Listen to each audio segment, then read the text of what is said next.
Hello and welcome to today's webinar, 12 Key Systems You Need to Scale, presented by Early Growth Financial Services and John Seiffer. My name is Patty Montoya and I'll be your moderator today from the Early Growth Financial Service team.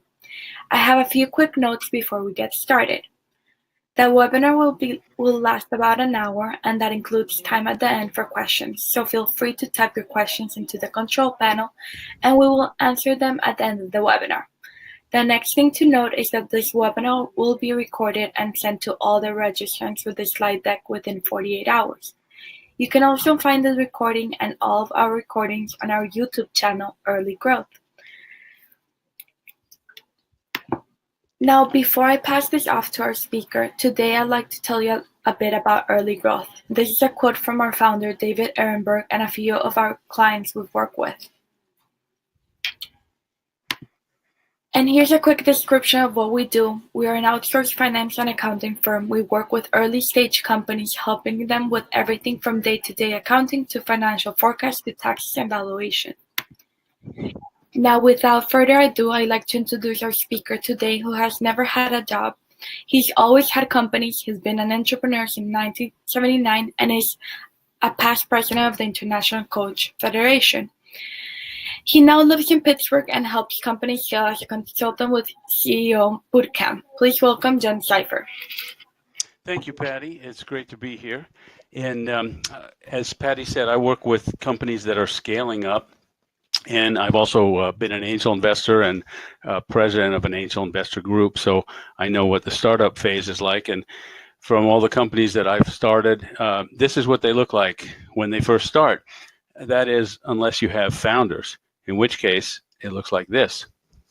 But when companies scale, they don't look like this. They actually look like this. And what you're seeing is specialization.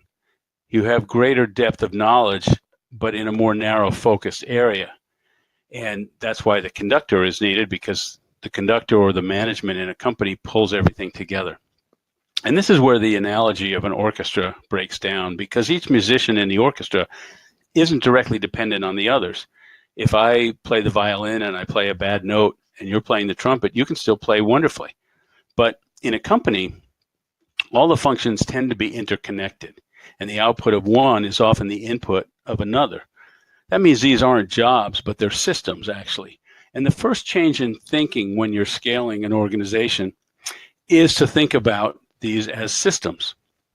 And a system has four parts. There's a trigger, something that triggers it. There's the input of the system, there's the transformation, and then there's the output. So when you think about systems this way, it gives you a way to look at their capacity, their velocity, their cost structure, their value add. And this can give you valuable insight into the functioning of an organization as a whole because of how these systems are interconnected. So I'll give you an example. If you take the system of a payroll, well, the trigger is usually a calendar event. It's every other Wednesday or whatever. The input is everybody's hours, everybody's salary ranges, their deductions. The transformation is the calculations, and then the output is money getting sent to the employees, some money getting sent to the government for taxes, etc.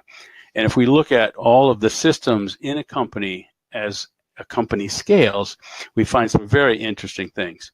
But before we do that, I have to take a little detour, because I imagine many of you are in startup mode, or you work for startups, or you're considering starting a startup. And there's a problem with startups, and the problem is premature scaling. So here's some articles. Forbes called it the death of startups. GeekWire said the reason that startups fail is premature scaling. HackerNown and ZDNet and TechCrunch, these all came from a summary of a study that was done. I'm not going to read all this to you. You're going to get these notes or the video, and you can look it up on your own. But I wanted to just highlight that no startup that scaled prematurely passed the 100,000 user mark. And most of the ones that failed due to premature scaling. This was a study of about 3,200 high growth internet startups. The point of scaling is that if you do it too soon, it can be deadly. And the reason is because of what a startup is. So metaphorically, raise your hand. I can't see you, obviously, but if you work in a startup, you'll be thinking about this. And then I want to ask you another question. When does it stop being a startup? Do you know when your startup will not be a startup anymore? And after it's no longer a startup, then what? Well, I ask these questions a lot when I give talks or when I work with startup groups, and it turns out there is actually an answer. And the answer comes from knowing what a startup is. And the best definition I know of one comes from Steve Blank, who said, a startup is a temporary organization formed to search for a repeatable and scalable business model. That would mean that once you've found a repeatable, scalable business model, it's no longer a startup. So that brings us to the question, what does a business model look like? And there's actually a formula. And the formula is this: LTV minus CAC times N equals money. Now, I have to say this because as Early Growth Financial is our sponsor today, obviously this is not GAAP compliant accounting, but it's useful nonetheless. And let me break this down for you. LTV is the lifetime value of a company. CAC is the cost of acquisition of a customer. And the cost that you spend to acquire a customer, subtracted from their lifetime value, needs to be a positive number, times N, and N is the number of customers. And when you have the right number of customers, then your capacity to serve those customers and generate that lifetime value and your capacity to sell is in balance, and so that leads to profit. So when does a company, back to my other question, when does a company stop being a startup? It stops being a startup when you actually have numbers for these pieces based on data. When you know the lifetime value of a customer, when you know the cost of acquiring a new customer, when you know the optimum number of customers you need to maximize both your capacity to sell and your capacity to serve profitably. When you have that, when you've discovered that, and it's repeatable and scalable, then you are no longer a startup. Then what? Then we can look at scaling up. And so we're done with our detour now. If you're in this situation where you have these numbers, you know what your business model is, now we can look at scaling up. And as I said, there are many, many systems within a company. And what I've found is that every company operates the same system. This is a graphical map that I use when I work with scale-up companies. And regardless of the size of the company or the industry of the company, almost all of these systems are very, very similar. There's one difference. In larger firms, a person's job may be concentrated on a single system. But in smaller companies, each person may be responsible for many different systems because the work just has to get done. Another difference as companies grow is that even though small firms need all the same systems as large ones, there's a difference in how they are performed. Small firms tend to be reactive, they tend to be intuitive, they tend to be seat of the pants, and as companies scale up, these systems tend to be more procedural and therefore more repeatable, actually. So this graphic could look overwhelming. Don't worry, we're not going to get into all of these today. And at the end, I'll show you a little bit about how to deal with the overwhelm. But at first, at the highest level, you can group all of these systems into 4 different focus areas. The owner focus includes systems that supply the company's strategic direction and its top leadership.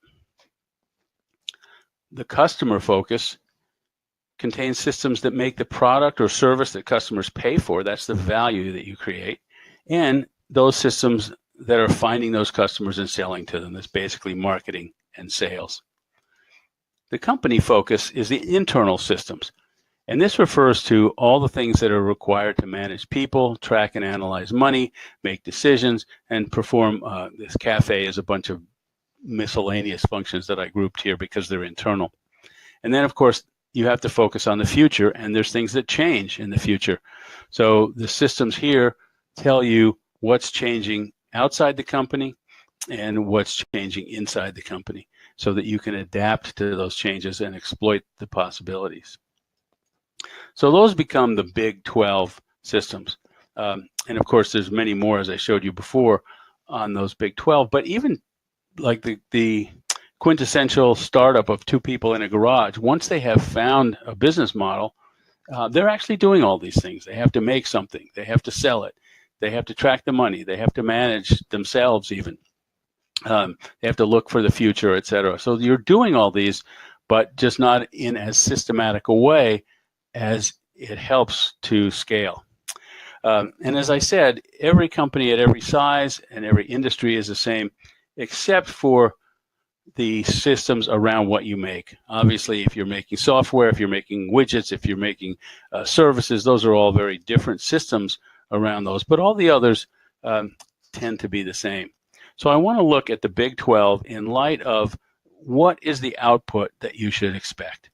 And as you go through this and think about how it applies in your own company, I want you to think about two different questions. One is, am I satisfied with the output? Is it working? Am I getting the right output from these systems? And that's what we'll mostly be focusing on today. What are the things that you should be expecting from the output of all these different systems? And the second question, though, that I want you to ask is, does this output depend on heroic effort of a couple of people or an individual, or does it depend on specialized insight of just one or two people? Because if it does, that's harder to scale. And generally, that means you need to focus on the input or the transformation or the documentation of that system so that it can be repeatable and scalable. So let's get started with system number one. That's part of the owner focus, and it's called direction. And for companies that are privately held, that are owned by an individual or a couple of partners, it's really, another way to say this is, what do you want from the business? Why are you in this business at this time? If you have investors, then what they want from the business is probably an exit strategy. If you have partners and owners that are not invested, they might want to have a longer term time frame. They would probably be looking for wealth or income. But for privately held companies, there are all kinds of other things that owning a business can provide for you. Some people like to travel. Some people, it's a launch to fame or philanthropy or even politics. Some people, it's all kinds of other kinds of work that they like, or a place in their community. And my point in having this direction is that you should get these directions clarified. If you have investors and they're looking for an exit, you should know what kind of exit they're looking for, what's their time frame, what size of an exit they are looking for, so that you can have your direction of your company set. Now that direction is a little bit different. Direction, if you think about it, is what you want from the business. It's a little bit different than the next system, which is strategy. Strategy is what you want for the business. So it's, how do we grow the business to provide what we want from it? How big does it need to be? What markets should it be in? Etc. And the outputs from this system are, you have a strategic plan, and almost more importantly, is you have a planning process. OKRs is a great one that I use with a lot of clients. So if you haven't heard of that before, it's called Objectives and Key Results. You can Google that, and there's lots of good videos. There's some books out on it. There's some really good stuff on the web about using OKRs in your planning process. And the other output that you get is accountability throughout the organization. It's almost worse to have a plan that nobody's held accountable to. You take the leaders away for a 3-day offsite, you have a good time, you come up with the strategic plan, you put it in a drawer, put it on a file somewhere or on a server, nobody ever looks at it. That's not useful. That's been a waste of time or money. But if you have that accountability and that plan holds people to it, then you can actually get somewhere. So those are the three outputs from this system. If those outputs are there, then this system is probably working pretty well. The third system is leadership. It's team members and trusted advisors. You need people in charge of all these different areas: strategy, cash, which is your CFO, talent, and I've got HR with question mark because a lot of the things that are required don't just for talent don't just happen in the HR department. They happen in line managers, and they happen even from the top, especially as a company starts into the scaling phase. The CEO and the founders spend a lot more time than they expected usually in hiring people. CRO, that's Chief Revenue Officer. There's a lot of chief names being thrown around. There's been Chief Happiness Officer and Chief this and Chief that. CRO is one of the newer ones that I like. Most of the other ones are kind of fun, but they're not really useful. But a Chief Revenue Officer means that marketing and sales both report to the same person, and that's because there's an understanding now that marketing is the first part of a sales pipeline.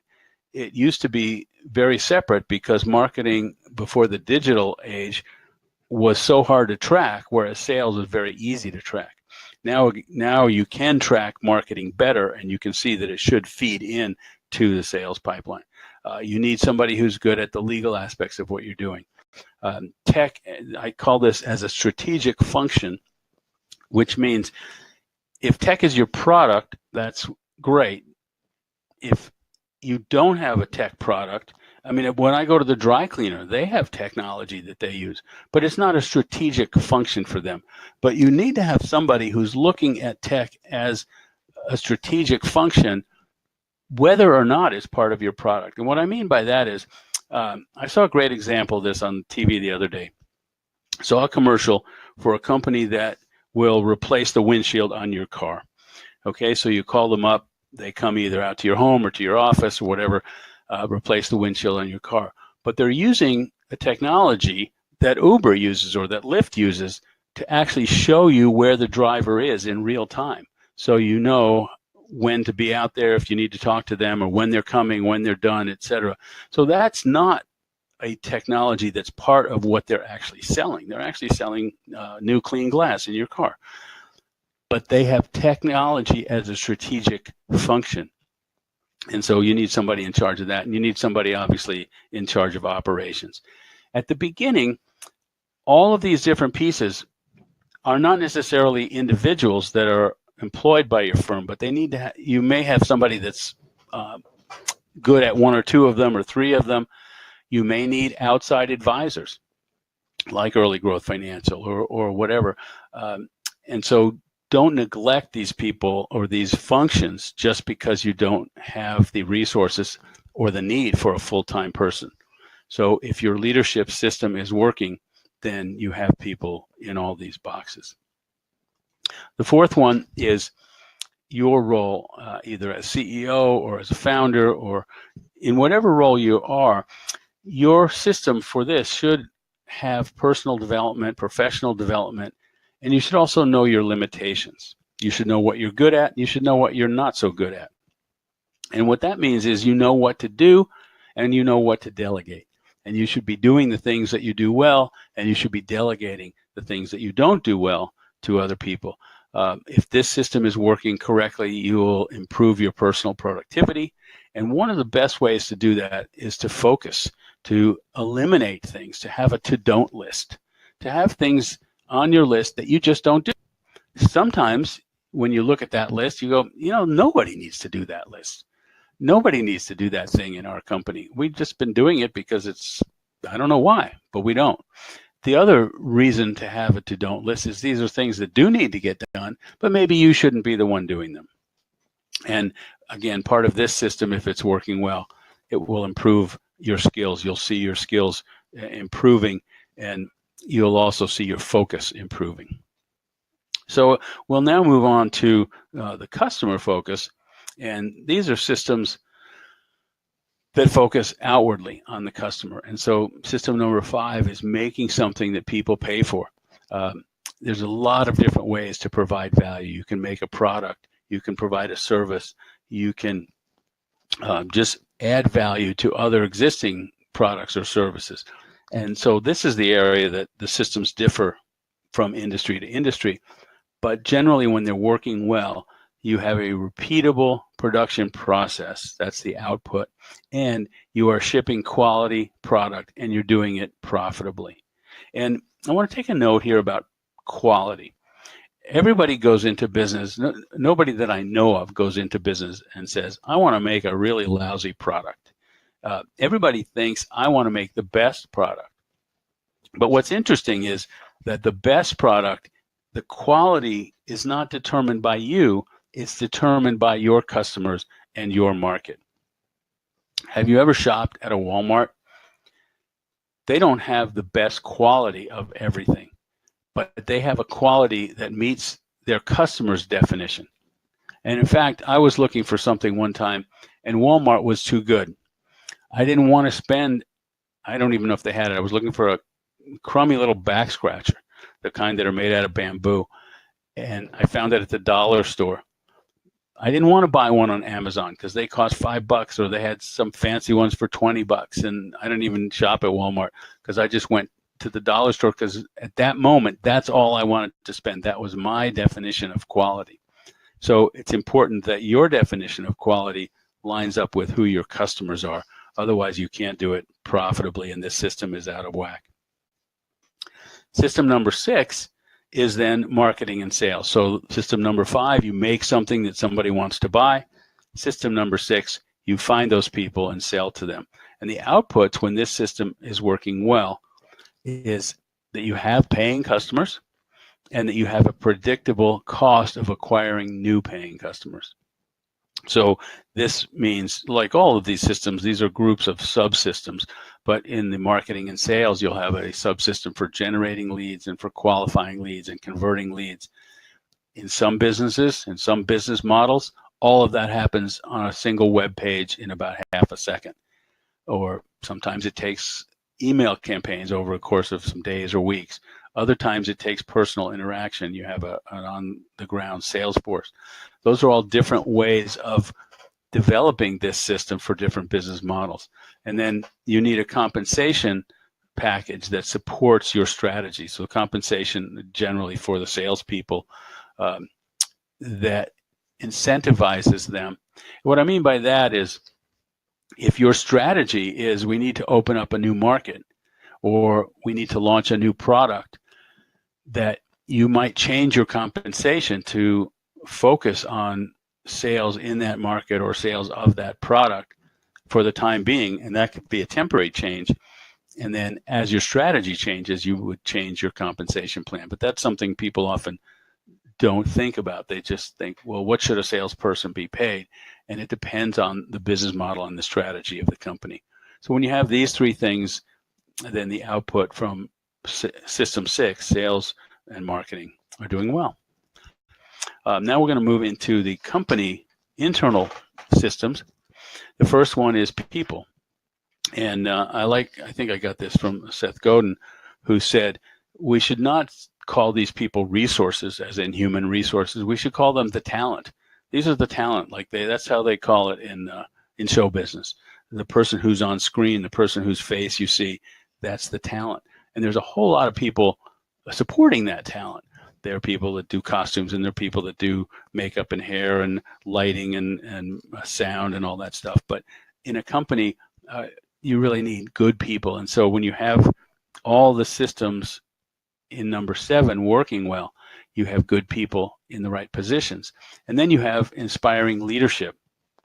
Leadership is different than management. Leadership is the person who says, look at where we're going. We're going to this amazing place. It's really going to be incredible. Look at our vision. And leaders have to say that over and over and over again till, frankly, the leaders are bored saying it. But they have to tie all the things that happen in the company to that vision, which is different from productive management. Management is saying, okay, we see where we're going. We've got the vision. We know where we're going. Now, how are we going to get there? Do we have the right pieces? Do we have the right people? Do we have the right training? Do we have the right tools? Do we have all that stuff lined up? So that's management. Do we keep people productive? And managers have actually two jobs. One is to help people do their best work. And sometimes that means protecting them. In a bigger company, means protecting them from the other things going on in the company. So particularly with creative workers or people that do coding, which I consider creative, something like that, they need some space. They need some headspace. They need some ability and time to focus, and they can't be interrupted with lots of meetings and stuff. And so the manager's job is sometimes to protect them from that. That's the first job, is helping people do their job better. The second job of management is to align what they do with the bigger strategy or the bigger direction of the organization as a whole. It's not always useful or possible for everybody who's doing good work to be tapped in, to be aware of all the other things that are going on in the company and what they should be focusing on, what their priority is, and their manager should be that link for them. So that's the management side of things. And then obviously, as a company scales and grows, you need a hiring system. You need a way of bringing people on. Most people think about hiring kind of the way they think about the grocery store, which is, oh, we're out of eggs, I'll go get some. Or even that, that weird spice that you use once a year for Thanksgiving or something. You just say, well, we're running out, so I'll just run down to the store and get some. And so they think about that with employees as well. Well, we need a developer with this skills, or we need somebody who can do this, and we'll just go get some. That's not the way sports teams do it. Sports teams actually, and particularly in baseball, they actually groom a farm team. They have minor leagues that they are paying attention to people, so that when they need a pitcher, they don't just put an ad in Indeed and say, okay, need a pitcher. They actually go out to their minor leagues. And in other sports, they tend to use college as their minor leagues. You can do the same thing in your world. You can start reaching out to people that you know even before you have a space for them, and just say, let's stay in touch about your career goals and our company needs. You're the kind of person we like. We'd like to have you on board as soon as we have a slot. When a slot opens up, I'll reach out. So that's a hiring system. And then another good output with people is culture. And I saw a question online the other day. What does a CEO need to do to bring about a good culture? And it was I didn't spend too much time answering, but I posted a little bit. The first thing they need to know is, what's the culture like as it is? Culture is going to be there whether you pay any attention to it or not. If you don't pay attention, it's likely to be an outgrowth of the owner or the founder's personalities. And that can be good and that can be not so good. At some point, you take a look and you say, what's the kind of culture that we'd like? And culture is not about whether you have foosball tables or Friday afternoon beer bashes or whatever. Culture is about the unspoken things that go on in a company. Of this is how we do it here. These are the things that get rewarded. These are the things that get punished. These are the things that we fund and we provide money for. These are the things we don't. These are the people and the activities that we promote, and these are the ones that don't get promoted. That's just a beginning of what the culture is. But you can define that, and you can say, do we want to be a risk-taking culture? Do we want to be a fast-moving culture? Do we want to be more slow and methodical? Do we want to be less risky, more conservative? All those things can be different for different companies at different times. So when your people systems are working, these are the kind of outputs that you have. Going on to number 8, money. So money is the lifeblood of an organization, of a business anyway, because you don't have a business unless you have a customer paying you for something. And it's similar to blood in the health of an individual. When you go to the doctor, most of the time they get a blood test, and the blood tells them things, even though it's not what you think about all day as you're living your life. it's something that they use to gauge how healthy you are. And the financial insight that's in your financial numbers works the same way for a business. So when you have the money systems working well, you have cash. You have cash to survive and cash to grow. There's an old saying that revenue is vanity, profit is sanity, but cash is king. And obviously, if you don't have cash, you're going to be out of business. Um, Money systems mean that you have accurate numbers. The other thing that they give you is insight for management decisions. Now, most traditional financial reports were not designed for management decisions. They were typically designed for investor decisions. But there's a lot of insight in there that you can have somebody who speaks that language. Our sponsor today, Early Growth, is probably a good one. They can design reports for you that will help you understand things in light of the decisions that you need to make for management day to day. And if you don't have that, then there's a wealth of information inside your numbers that you're missing. So one example of this that Eric Ries brought up in the Lean Startup is the idea of cohort accounting. This is not part of a typical financial report because, again, it doesn't necessarily, it's not so useful to investors, but it is to management, which means if you have, it was designed for a SaaS company, and you have people coming on board every day, every week, every month, and you also have some churn, but your churn should be less than the number of people coming on board, so that if you just look at the totality of your business, you will see numbers going up. That's good. But if you break it down by cohorts, cohort could be monthly people that all came in the same month, could be all the same week. It could be based on a similar marketing plan. So we put a lot of money into Facebook ads and we got all these people. That's one cohort. The next month we put our money into Google ads and we got a different cohort. Then we look at those cohorts separately and we see which ones tend to increase their activities, their engagement, which tend to have higher churn, less churn. That's cohort reporting, cohort accounting. And that's great insight for management, but you need to get that from your financial, from your numbers, from your money system. So when your money systems are working well, you have all these things. The next one is decisions. And if you have a good system for making decisions, then the outputs are decisions are made appropriately. So some decisions are more critical than others. One of the ways this plays out is a decision reversible? If it is, you can do it a lot quicker. You can afford to be wrong as long as you catch it quick. If a decision is irreversible, you should have a very different process for making that decision.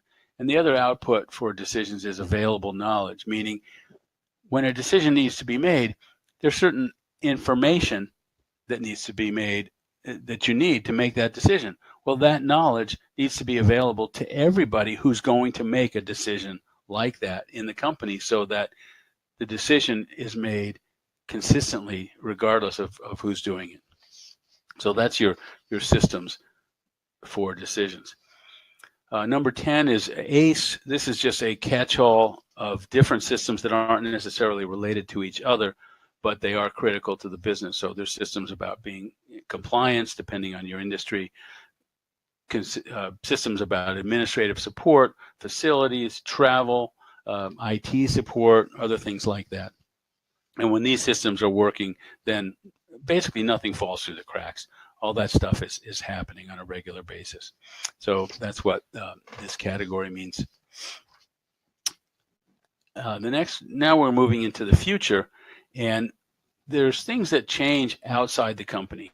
And when you have systems for monitoring these and adapting to them, then you're aware of changes coming down the road in regulation, economic trends, competitive changes, technology, market desires. You're serving a market in your business. If the market wants something different, you need to be there to give them something different. And in the best case, You may be driving some of these changes. Steve Jobs, the famous example for that. Nobody knew they wanted an iPhone till he had one, or an iPad till he made iTunes and music available like that. So he was driving some of those, but even those of us that aren't necessarily driving our market changes, we want to be aware of them. Bill Gates was famous when he was running Microsoft for taking a week out every year to just go away and immerse himself in the new technology that was evolving.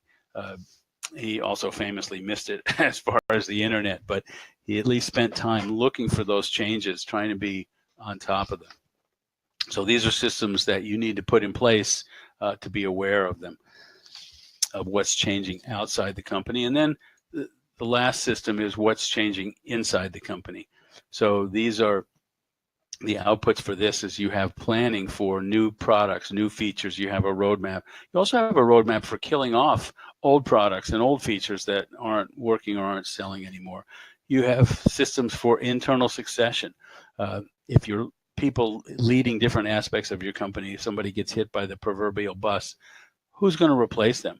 And it's not just about them getting hit by the bus, but there's a saying that you can't be promoted if you can't be replaced. So if you need to move somebody up to a different position and there's nobody behind them, it leaves a gap. So that's internal succession, strategic relationships that you might have or might want to have outside the company or inside the company. And then do you have a plan for organic growth and M&A trends? Are you looking at companies that you might want to acquire, or are you looking at who might want to acquire you? And those are ways to grow that you need to be prepared for. So when you have your internal changes, then you have outputs like this. So just to put this into perspective, those are the big 12. And of course, there's many more subsystems beneath each of these. But if you start there, then you can break down as you scale up. Oh, now we need not just a violin player, we need a second violin and a first violin, and they play different aspects of that piece. And so you can tend to break those down. So as I said before, this can tend to be overwhelming. So now the question is, now what do I do with all this information? So I want to give you some ways to filter this and not have to be overwhelmed by it. So the first thing you do is you grade your systems in light of system number one, which is the direction of your company. Are the systems that your company is working on, all these 12, look at them individually and say, are they helping you get where you want to go? Or are they either hindering you or just not helping very much? The second thing is schedule a regular review of each of these systems.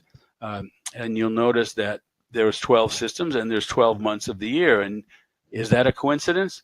Well, actually it is. You go nuts if you try to do each of these systems every month or one a month.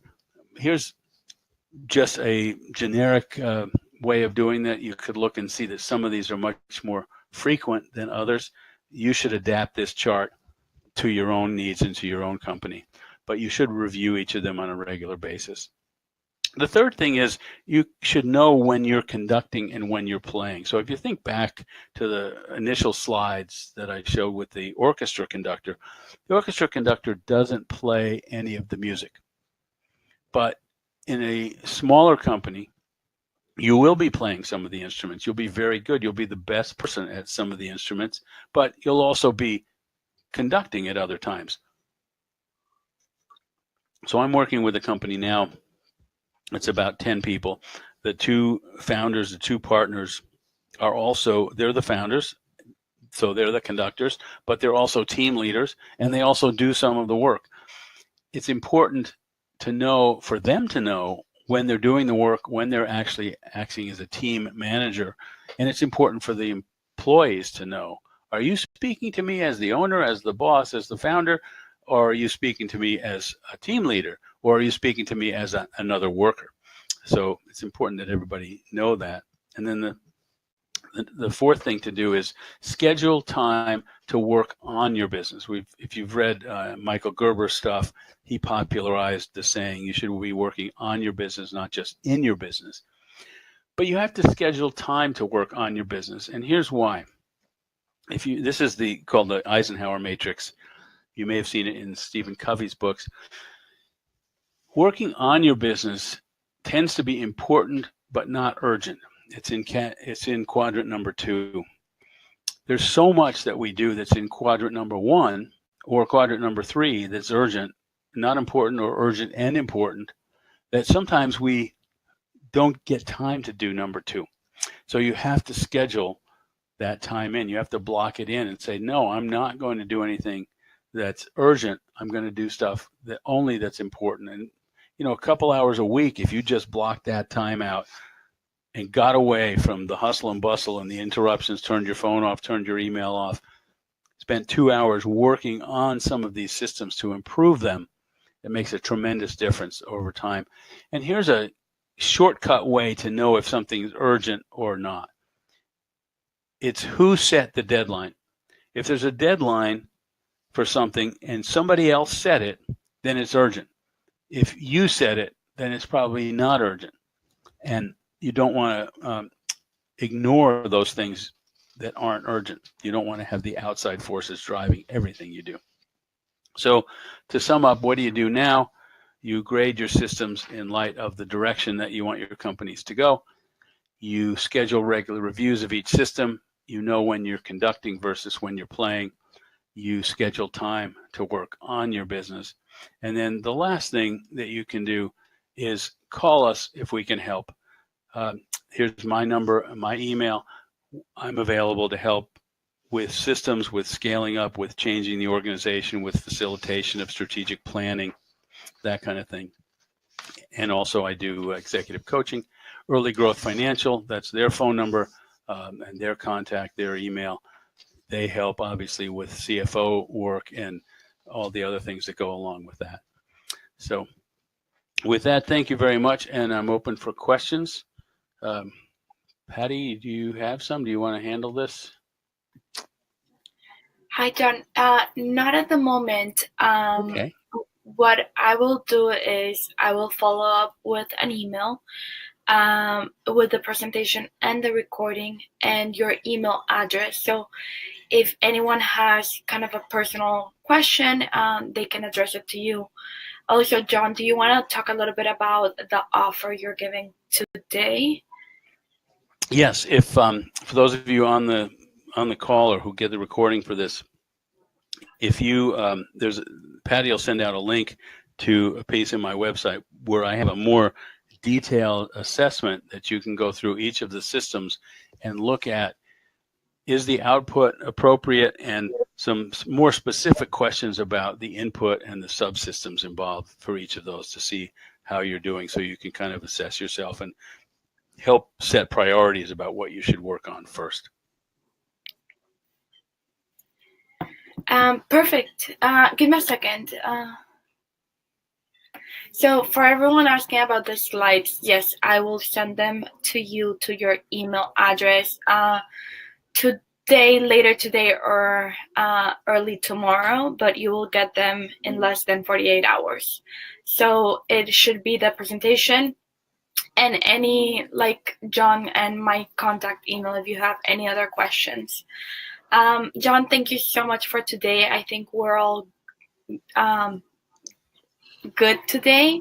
If you have anything else to say before we go.